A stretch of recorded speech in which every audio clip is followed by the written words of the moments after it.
How's it going, Cowboys Culture? Welcome back to another episode of Cowboys Culture Podcast. I'm Ethan, this is Steven, and that's Jacob. Man, we're here to talk about some Cowboys stuff. The draft was this past weekend, Thursday through Saturday. Man, we watched every single pick, and we're here to just talk about some of that. But we do have some recent news that we wanted to talk about first before we get into a lot of the draft talk. Jacob. Yeah, so looks like Got him.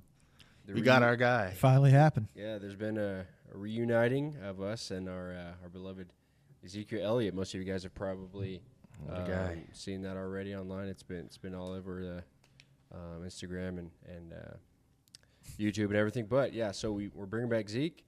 Looks like it's going to be a 1-year deal, up to $3 million. I think $2 million guaranteed. So we didn't getting $2 million. Whatever the incentives are, he won't hit it. Jerry gets to keep that million. Yeah. We'll probably break down that a little bit more as we go along, as we get later in the episode. But yeah, so as of right now, we didn't get a running back in the draft, which we're also going to talk about later. But we got our boy Zeke back. So we did. We got our 2016 running back of the future. Well, hey, so here, guys, we get into the draft. And let's just get straight into it, all right? So, Can I just say something? What's up? So we're gonna talk a lot about how we this was not a good Cowboys draft, right? Sure. That's what we're all being told. That's right? what we're being told. Yeah. So you go listen to your boy Shannon today or whoever it is you like to get bashed around by, Cowboys wise. But when you're ready, go listen to your Richard Shermans. But when you're ready, you come on over here. When you want to hear the truth, when you don't want to just hear what an analyst who gets fed, the mainstream thought, and you want to know the truth, you come to the Cowboys Culture Podcast because we're correcting the narrative around the Dallas Cowboys one episode at a time. That's right. But my point is like they're telling us we didn't do well. Why? We didn't do well because we didn't get a running back. Yeah. Right? So a week before the draft, we signed Rolls-Royce Freeman. We did just sign Zeke, and for all the jokes that can be made about Zeke, Ezekiel Elliott is Ezekiel Elliott, and he can sniff out that crucial yard or crucial 5 yards or whatever it is. He's a great he's a great short yardage pass pro. Yeah, absolutely. Probably the best in pass pro. Yeah, I mean, I can think of one time he ever let us down, and that was when he lined up at center. Yeah. But okay, so but real quick, I just want to say, they're going to tell you that the Cowboys had a bad draft, and they just didn't. They didn't fill one of the 8 holes they needed to. I know. And we'll get into that. We'll get into that. But what I wanted to say first was on that topic of Zeke is if you're hearing things about Zeke, just understand that you have to understand when it comes to the running backs in the draft. We got Zeke back because we wanted him cheaper, but we wanted Zeke. We love Zeke. We want Zeke. We just had him for too expensive, so we, like Steven said earlier, we loaned him out to the Patriots, and now we got him back cheap. Yeah. But when it comes to what we had going on in the draft, it's hard for me to believe, and what you guys need to understand is it's hard for me to believe that we had 30 visits with like 4 different running backs in the draft, and we were super invested in the draft, and the best drafting team in the NFL didn't pick up these running backs. They probably just didn't want them. Yeah. So let's go get whatever we can in free agency and roll with it. When we didn't want to spend $10-20 million on a running back. Look, that's all right. I think everybody assumes that if we can get a decent pass game in the offensive line, that Rico Dowdle is at least an answer to a former Pollard, and then you've got these barrel runners in Royce Freeman and Ezekiel Elliott. So and Royce Freeman was before the draft, so they're signing running backs before they even have a chance at a rookie running back. They had their mind made up before that draft. Hey, let's get a veteran in here. Let's in case this Zeke thing doesn't pan out. Yeah. I think they filled that spot outside of the draft. But I think didn't they talk to Zeke on like Wednesday? I think it's when they had. Well, no, that's just when they signed him. A couple of days before. This draft. is that stuff's been going on for a while. But the what conversation I'm saying is, I don't like people are trying to frame it as like, oh dang, we didn't get a didn't get a running back, instead. and so we had to go and get Zeke. But I think Zeke was already going to be a part of. Yeah, it's of been the going plan on at for a running while. back. Yeah. And it it just so happened that we didn't, in addition to Zeke, draft a running back. But it's like what what I was talking about. Every time a running back came up on the board, they go, "We're signing Zeke Wednesday." Yeah, and so when it comes to the narrative, if you think about what was the narrative during the season, well, the narrative during the season was we couldn't run the ball and we couldn't stop the run. Yeah. Right. So we come in here and or in this draft. And we addressed that in the draft. We addressed the run defense by getting some guys on the D line. We significantly addressed the O line by triple. Well, that's what I was gonna. But see, I was gonna say, but now it's shifting. Now, we addressed the problems that they're talking about all year, and instead of giving us credit for that and addressing that, they twist it to they shift to the running back situation. But the bottom line is we had Pollard last year, who everybody was saying should be the starting guy instead of Zeke for like 4 years, or at least 2 or 3, but we still couldn't run the ball. Yeah. So with that being said, let's get into what we did do, because we did not get a running back, and clearly the best. Don't go look at draft records by teams. We draft the best in the NFL. We just do, and we had 30 visits. It's not like we didn't give it our best shot to try and find a running back that we want and that fit with our team. We did, but we just didn't like them. So go do your homework and not stop listening to these mainstream guys who don't know what they're talking about. Anyway, so let's talk about what we did do, Stephen. The first thing we did Friday night was we traded back. Exactly. Thursday. The first thing we did Thursday night was we traded back. Yeah. And that was the best trade of the draft. It was. It was. And if y'all remember on our episode, we said we pretty much concluded we have to trade because that's the only way we're going to actually be able to have. I just didn't want to trade out of the first round, and we did. Get all the needs we did. And if y'all also remember, we were hoping that we could maybe pick up a 4th-round pick, but the Cowboys executed so perfectly. Mm-hmm. They got an moved early back, third. still got the guy that they wanted. Now we can talk about. We'll get into the pick and talk about what we think about it. But they moved back 5 picks, got the guy they wanted, and picked up a 3rd-round pick that we all an early third. We all know who that ended up being. That was the point. That was the point. So you didn't watch a bunch of names roll off the board before you got to go again. But what I'm trying to say is we give the front office a lot of crap for what they do, but that was a masterful execution of the first round. And here's the deal: do we think that was just the general manager solely just strategically thinking through that, or do you think Will McClay did that? I think that was a Stephen Jones type thing. Stephen Jones, Will McClay type thing. Yeah, that definitely. We did get some help by the because fact it is is my theory. The only thing that productive that I saw Jerry Jones say was in the background media. He was like, we're gonna go with that Notre Dame linebacker. Yeah. And that was it. And that was even staged. Yeah, but had to have been staged. It has been he my does not theory. know that name. It has been my theory that if you just pre-draft, it's been my theory that if you walked up on Jerry Jones, like having lunch at a Chipotle, and said, "Hey Jerry, name one guy in the draft," it is my theory that he could not name one. Okay, so let's go ahead and get into it. What did we do with we traded back at Thursday night. We picked up the 29th pick and the 73rd pick in the 3rd round with that trade. Yeah. And we picked up offensive tackle from Oklahoma, Tyler Guyton. Okay, for those of y'all who didn't watch the draft and who haven't heard anything. So it was odd. It was an odd situation because before the draft, everybody was going nuts about how we needed a center and a tackle because we lost both of them in the offseason. But there was a specific player that I thought we were definitely going to draft when we were at 24. But what me and Jacob, when we were watching it, we noticed that 24 was there, and we were on 24. Barton was there. Yeah. I thought that was our guy. I thought we were getting Barton. But the clock went way, way too long. And I was like, it's been our pick, and we've been on the clock for a really long time, and it's winding down. I was like, we're definitely trading. Still mowing it over. Yeah, because if Barton was our guy and that was the truth, yeah, we would have got him right 30 then. 30 seconds, yeah. But they were on the phones. I knew it. I was like, man, they're on the phones right now, especially even because it got down to like 40 close. seconds. But it was at like a minute and 30. I was like, oh, man, we're calling people. We're trading.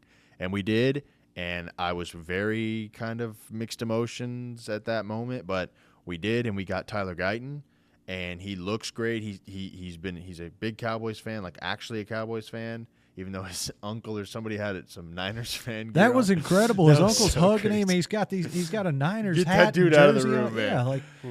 Yeah, that was the best thing in the draft. But I mean, he's got the build, he's got the size, he's got the athleticism. Like he's got all the intangibles that you can't. I've said this so many times to people. He's got the intangibles that you can't coach of an offensive lineman. He's just a little bit technically unsound. As Vach says all the time, he doesn't have his black belt yet, and that's fine. That's what you have Mike Solari for, who's our O-line coach, who's going to coach him up, and he's going to be great. Just like how raw Tyler Smith was. Look at Tyler Smith now. Yeah, all the stuff that Tyler Smith was judged against coming in as a rookie was quickly cleaned up. And they're saying that Guyton's even less.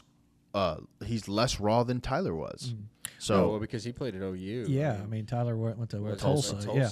So yeah, I mean absolutely. He played at Oklahoma. Oklahoma churns out Really offensive linemen left and right. Because they've got the good definitely. coaching. Yeah, we got to be honest, guys, because before the draft, we were hoping Guyton was kind of one of the names that we were hearing. We were hoping we would go more towards a Barton or a JPJ. So we were a little bit disappointed at the beginning, but as we have actually been doing more analysis, actually watching more stuff, hearing some more information about him, we're getting a little bit more excited, especially considering the fact that, we're trying to trust the Cowboys because especially when it comes to the O-line, they have been about as good, if not better, than anybody in the league at getting these O linemen, especially guys that are a little bit raw but have the traits. They have a track record of success there, and so we're just trying to trust them. And if it hits, man, that is huge. And one of the things that I wanted to say is when it comes to somebody like Guyton,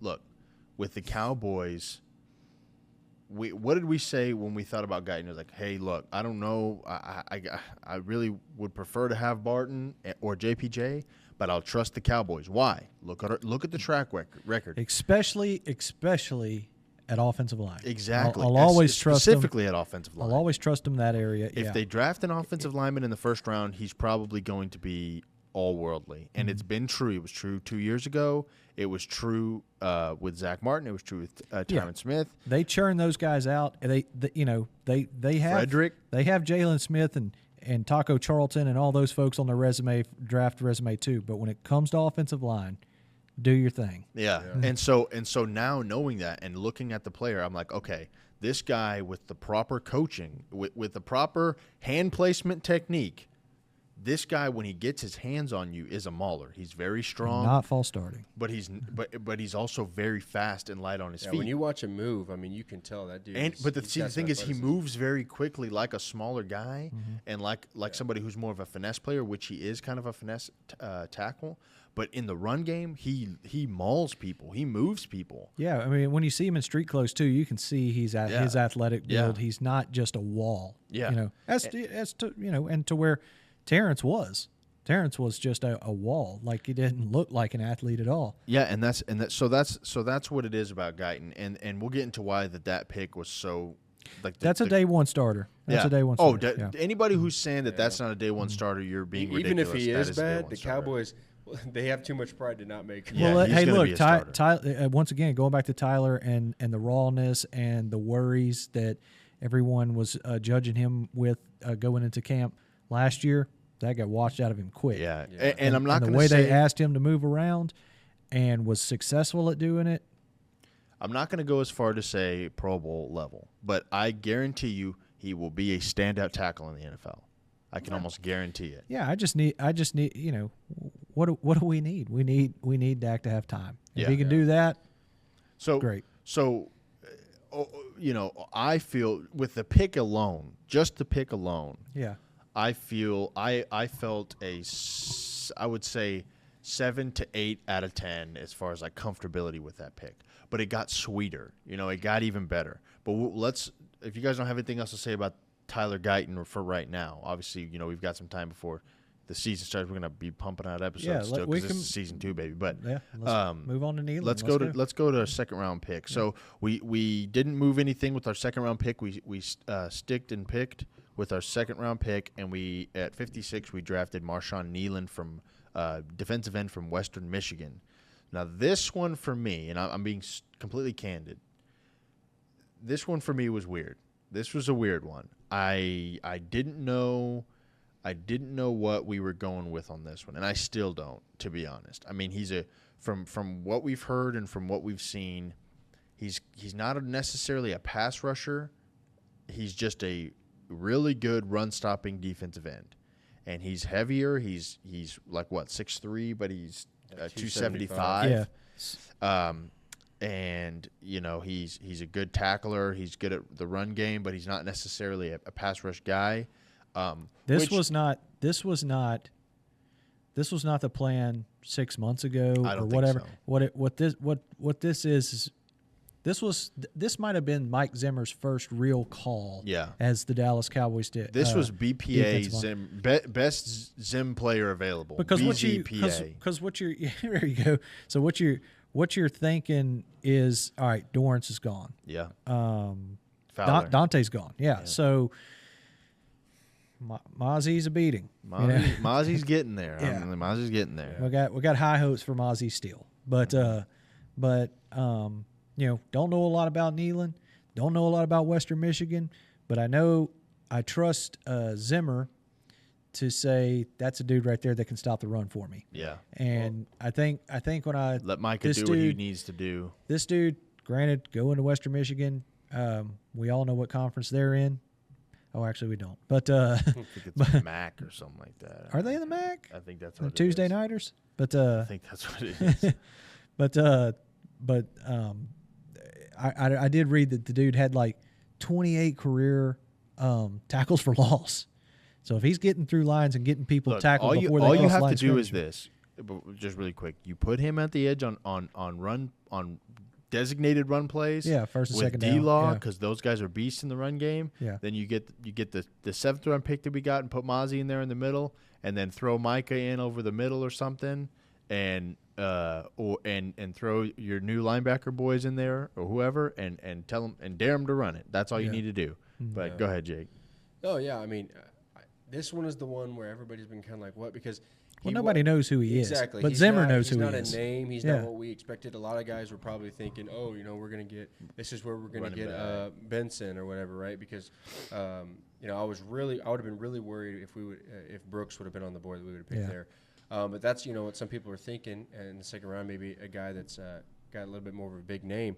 But, personally, from everything that I've seen about him so far, as well as just the need that we had, like Steven was talking about, I really like it because you think about it, you look at our D-line and just our defense in general, we just had a lot of our edge rushers, we had 2 quality edge rushers that we just lost, right? So we're left now with really just Sam Williams and D-Law, right? Micah's kind of, hybrid guy there, but so we had a need for edge, and we had a run defense problem, and I think in a guy like Nealon, we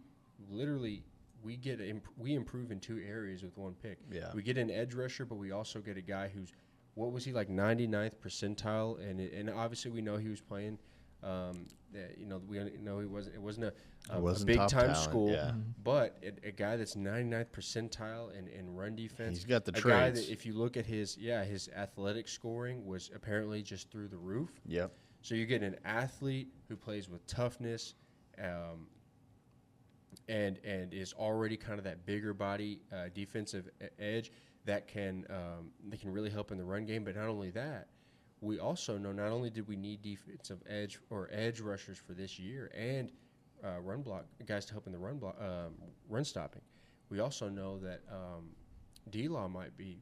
He's the end of his contract, sure, right? Yeah. So it's a guy that getting long in the tooth. Exactly. If you do have a D-Law injury, or D-Law moves on next year, I would love to keep him, but I'm just saying, if that happens, you're already starting to replace a guy like that. So, or, get a guy that has similar traits, so that you don't put yourself in a position next year where, it's kind of like when we drafted Jake Ferguson before the year Schultz is going to be gone. Now, when Schultz goes on, we don't have to worry about replacing that in the draft as bad. Yeah. No, it's so good. Yeah. I mean, I overall like it. It was a huge need, like I said, in both personnel wise, but also in the overall what we're trying to accomplish, stopping the run. It seems like Mike Zimmer's really trying to put an emphasis on that. It's not the glamorous pick that everybody's wanting, which is one of these receivers or these running backs. But I think it will really help us. From what it seems, to me, it seems like this is a guy that's going to contribute. Oh, he better. Probably early because of the guys we have right now. We don't have that many dudes in the rotation. To helping us stop the run at the very least, which is huge. But I think and let Micah move around now because you got another guy you can put on the edge. Now you can put Micah and you can actually leave Micah in the middle if you need at actual line. I do think Mike Zimmer has big plans for Micah. to put Micah in the center, to put Micah at a traditional linebacker spot. Yeah. I think he's got big plans for him to be safety help. So but I'll say this, I think this is the one time Mike Zimmer's asking Cowboy Nation to trust him because we don't know who this guy is. Yeah. There's not a ton of tape on this guy out there. So. Well, here, so let's move right along because we don't know. We need to just see what goes on with that and how they decide to use, how the defense is shifting because we did get a new defensive coordinator. For y'all that don't know, we got Mike Zimmer. He's a new defensive coordinator. Dan Quinn's out, so we're gonna have a little bit of a little different defense we got going on here. But anyway, so like we said, we traded that 24th pick to go back to 29th with the Lions, and they traded us their 3rd round pick. It's number 73 overall, and this is where the deal got sweet, okay?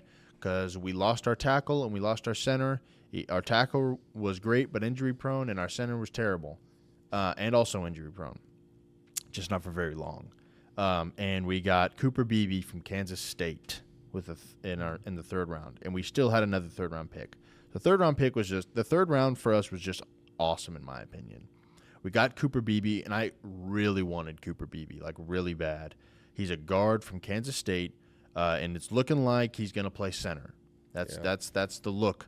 He's just a mauler. Well, that's what makes him a day one starter. Is he's going to play center. Yeah, and the dude can put people on. If you wake up at 11 o'clock on Saturdays and watch this dude with your coffee, this dude puts people on the floor. He will throw you into the dirt and just freaking pancake you. He will move you.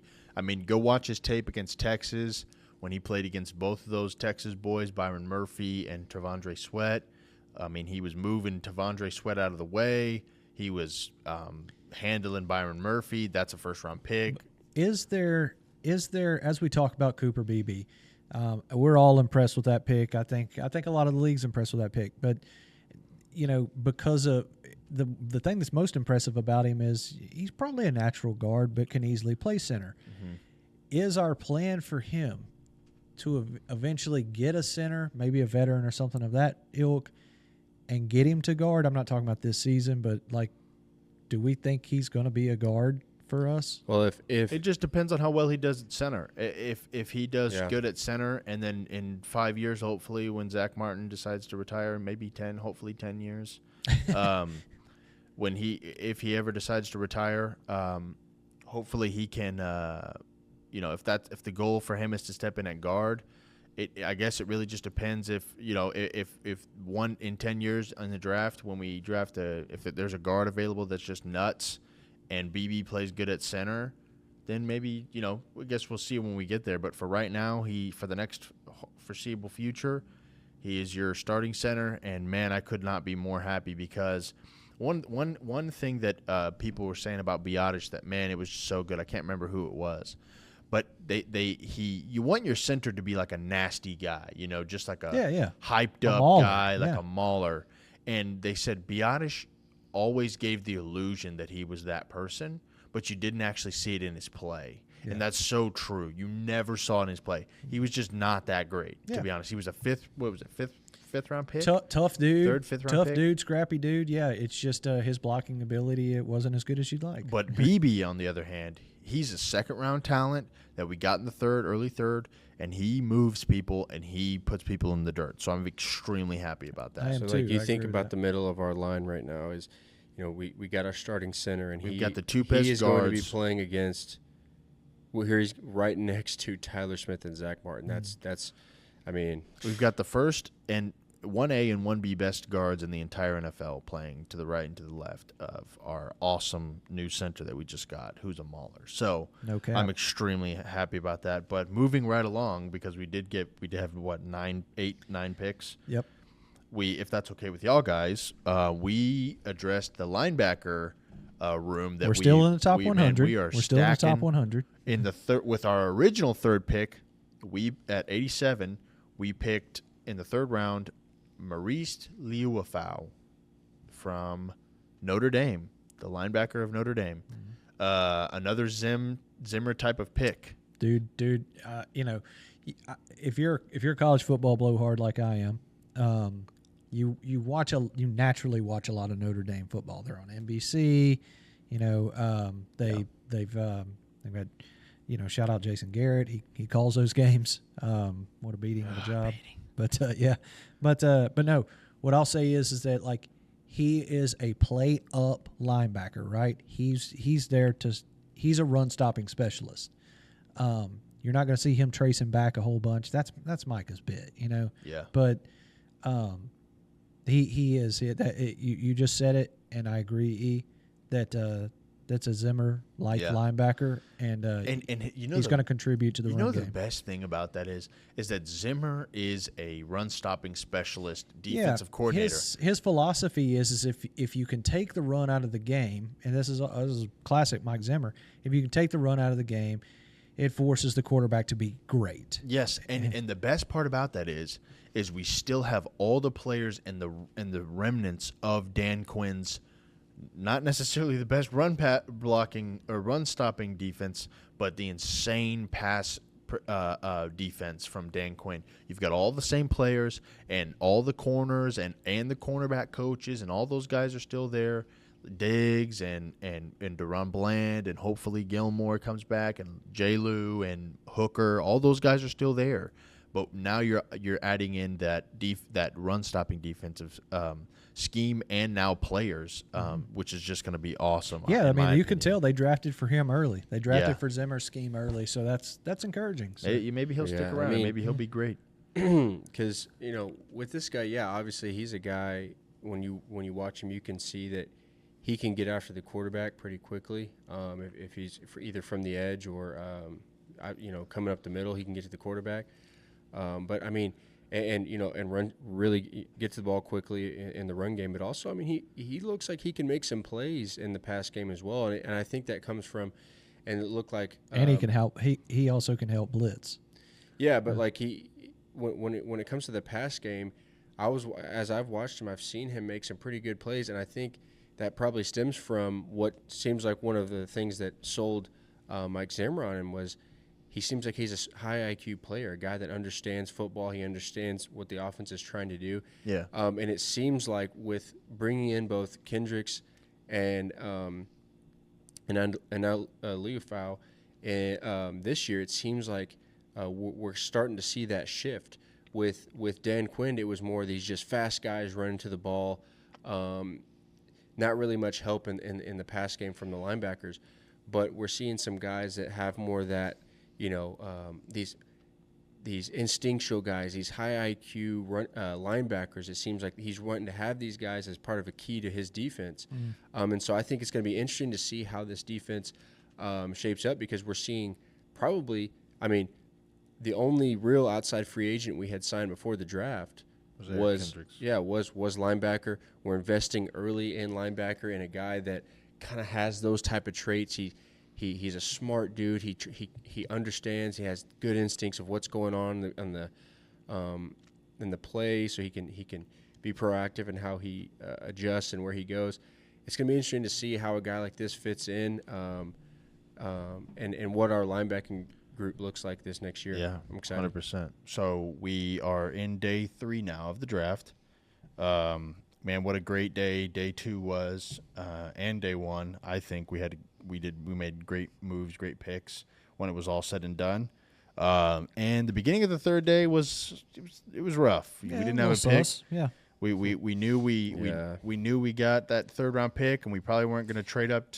So we did what we were supposed to, and the rest of the draft was do your best, right? Yeah. I mean, we did what we needed to do. The trade and back fast that was brilliant. That's what set us up. Yeah, it was brilliant. It was just in the moment. It was rough to be there, just sitting there, watch the whole 4th round, and all but like 6 picks in the 5th round go by. But it came and it went. Yes, happens. And we, at the end of the 5th round, we got Kalen Carson with the 174th pick from Wake Forest. He's a cornerback. I don't know, I'm watching more and more of his stuff, but from what I can tell, he's just like he's got that attitude, of a corner. He's ready to play. He wants in. He wants to eat. He's aggressive. He's got great balls. Like, apparently people are saying he's got like elite ball skills. Everything. He does. I'll say he has really good ball skills. He fits the mold of Trayvon Diggs and Deron Bland, the greatest ball skills we've seen in a while. But at least for one season. But it's apparent that that Al Harris, he wants guys that are going to take away the ball. Yeah. Be an elite corner all you want. Be a knockdown guy. Al Harris, we've said it before. He said it before. He doesn't teach defensive scheme. He doesn't teach scheme. He teaches corners to take the ball away. Yep. And ball skills is where that comes from. This guy's a hawk. He's not Deron Bland right now. He's obviously not the Hall of Fame career Gillies put together. And, of course, he's not Trayvon Diggs. But this is a guy that you can rely on in past situations. Yeah, I fully agree after seeing some of his tape and I like to just see the vibe of a person when you first see them. Oh, especially in that position. Yeah. Dude. He was on Instagram Live. He was living his pick and everything, and he looks like he's hungry and he's ready to play, and that's what you want out of a corner. And that's what you want, that cockiness to come in and just kind of shut down, like that just wants to play ball and is confident in that. So I really like that. Some of the tape I watched on him, he's one of those corners where he's sitting there, he's yapping the whole time. And then just a split second before the snap, he goes and gets in a stance, almost as if it's not even worth fooling with you. And I love that. So at least at that position. Well, I mean, we can keep moving unless got something else. In the 6th round pick, with our 6th round pick, with the 216 overall, we got Ryan Flournoy from Southeastern Missouri State. He's a wide receiver, and Jacob has really kind of looked into him the most. I've looked into a little bit, but not a crazy amount. So, Jake, what can you tell me a little bit about Flournoy? Yeah, I mean, I think overall, outside of the competition that he faced, obviously, where even is that school, But I'm gonna guess somewhere in the southeast of Missouri, state. But you put that aside. I mean, I think he, from what I've seen. First off, we're talking about a guy with speed. I think he's like 4.44. So I mean, instantly maybe outside of didn't he have like the fastest GPS time during like the route? Which is something that I was hearing somebody talk. That's about all well and good, but do you have the hands? Yeah. Well, yeah, and that's another thing. He's when it comes to hands, man. That dude's making some crazy catches. And I think that GPS time that Ethan's talking about was something that was Puka. He was essentially that's what Puka Nacua was last year. So I mean that's if he can come in and just be a solid fourth, fifth, I would say fourth wide receiver for this team. That's a great pick in my opinion. I think from what I've seen, the size that he's got, I think he's like almost 6'1". The speed, so that size speed combo with the he looks like he has some really good yak ability, really good hands. He's got that mentality that he's, I think, kind of similar to what we see out of Kalen Carson. And I think, to me, I kind of feel like if he went to a bigger name school and got more opportunities like that, I feel like he could have been more love. Maybe it's the even grades. more of a mid-round pick. Maybe it's the grades. The biggest thing I'm excited about with our 5th and 6th round picks are, really in those rounds you're kind of just hoping for, you're just kind of throwing darts. But to me, it seems also like too what you're also at that point you get an opportunity to draft for the players you have now, right? So if you have Trayvon Diggs, if you have those corners, and using little speed demons like this to put against them in camp, man, that's helpful. Yeah. But also too, because Tolbert, Brooks, Eric this Scott guy, Jr. Yeah, that's what I'm saying. These guys, but I'm saying that these guys can play too. So step it up. I think we did some really good I due agree. diligence on these picks, and I think obviously when we were sitting in the 5th round and 6th round, like obviously everybody wanted us to just draft a running back, but I think what we did was we really stayed true to our board, it seems like, and we picked the best player that we had available, and I think we found some guys that maybe their name wasn't going all over ESPN for the past couple months, but to me, when you really watch these guys, I feel like these are some dudes that can actually compete and get maybe they're not going to steal. Obviously, they're not going to. They may or may not be starting guys, but to me, these guys seems like they can actually contribute. Yeah, and Ryan Flournoy, can you get down the field on special teams? Yeah, with your speed. Well, but even with that size and speed, if he can improve his route running a little bit, I think he could even, maybe compete with Tolbert a little bit. He looks good. Well, here's the thing, because like what you were saying about Kalen Carson and Flournoy, it's like, they're competing with our 3rd, 4th string players, and if they can do that as 6th round picks, you never know. With a 5th round pick like Kalen Carson, you can get what pick was Deron Bland? 5th, and he was all pro, because it's kind of like, why would you waste when you have 2 starting corners? Why would you waste your 1st and 2nd round pick on corners? Stupid. You know what I'm saying? Yeah, absolutely. So like like I was saying, you've got we're not going to go out and we've got Trayvon Diggs and Deron Bland as our starters, all pro guys with Hope and Jordan Lewis. Why would we go and spend 2 premium picks on corners? Yeah. Shout out Eagles. Anyways, for 2 backups. The Eagles got all the corners. Yeah, they that's the stupidest thing I've ever heard. They just got big name players, didn't do what we did. But anyways, just to go through, that kind of ended the 6th round, or it was the end of 6th round. We got Ryan Flournoy, so hopefully they can be some solid contributors on the, down the depth chart. And our 7th round pick, with our 7th round picks, we had 2 of them. We had 233 and 244. With our 233, we got Nathan Thomas from Louisiana, Louisiana. Oh, not Auburn. Sorry.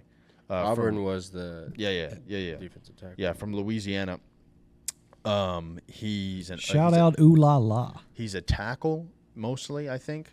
Right? He's a tackle. Yeah. He was like a left tackle. You're talking about Nathan Thomas? Yeah. Yeah. He's a left tackle, but they're saying he could probably play some guard if he needed to. Yeah, and here's the thing. The great part about that is that iron sharpens iron.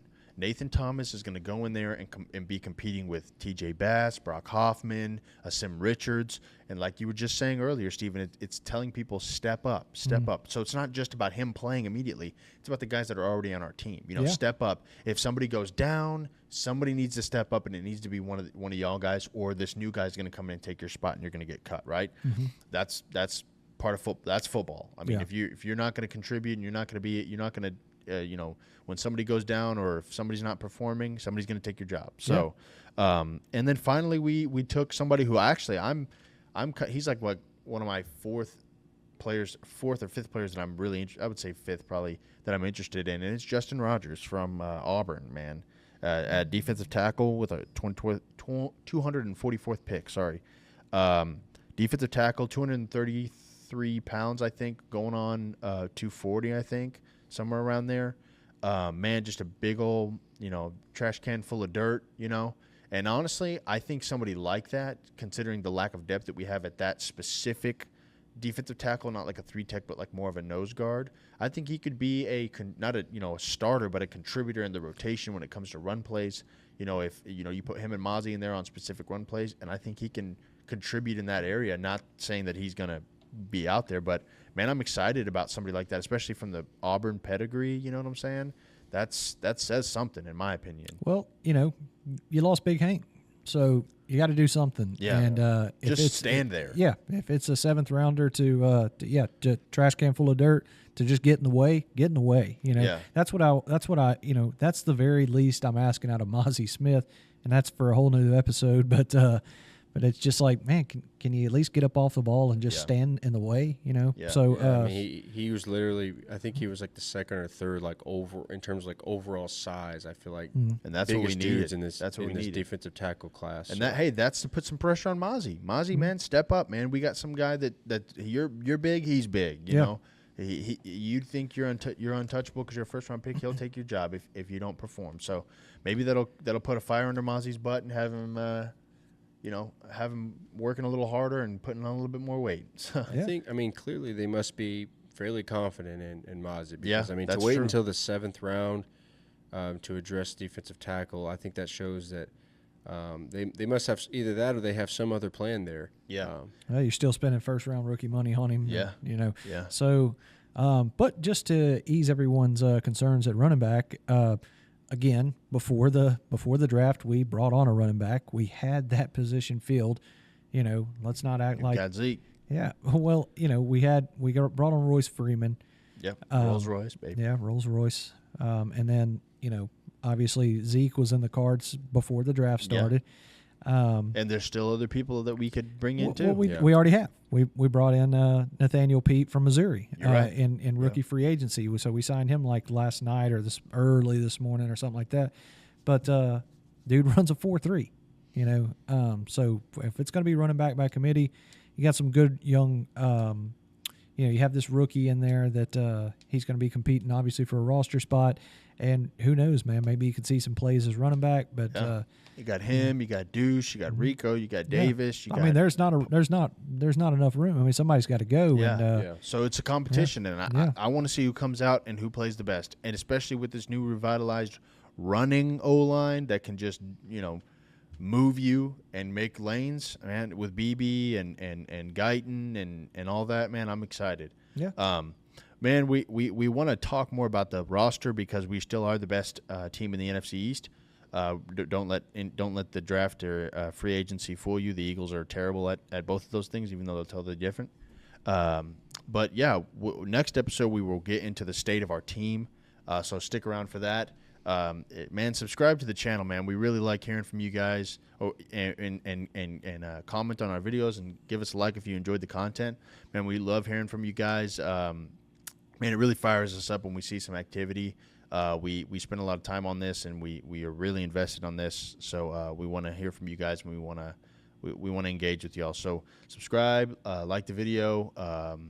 Man, it's been a good time, and it's fun to be back with season 2. So stick around for next episode, man, and we'll be out of here, guys. What do you think? Yeah, I just want to say, this off-season stuff, especially after the draft and waiting on camp, not a lot of action going on. So if you kept up with us last season, especially before the season started, we came up with some pretty good debate situations. I think this offseason we're gonna have those DAC debates, and we're gonna have those. We're gonna have those. We're gonna have those. Expectations and things like that, because the three of us, the only thing we got in common is we all love the Cowboys, but we all have our own opinions about things. So we're going to keep it electric, Well, and also, if you guys have anything y'all want us to touch on, absolutely, feel free to put that in the comments. We'll maybe put that in one of our episodes. So. Absolutely, yeah. Keep trashing us on TikTok, and that's always fun. So let's wrap it up. All right. Well, hey guys, we'll see y'all later. We appreciate you, man. Like I said, this is awesome. This is fun. So we'll see y'all later. Later.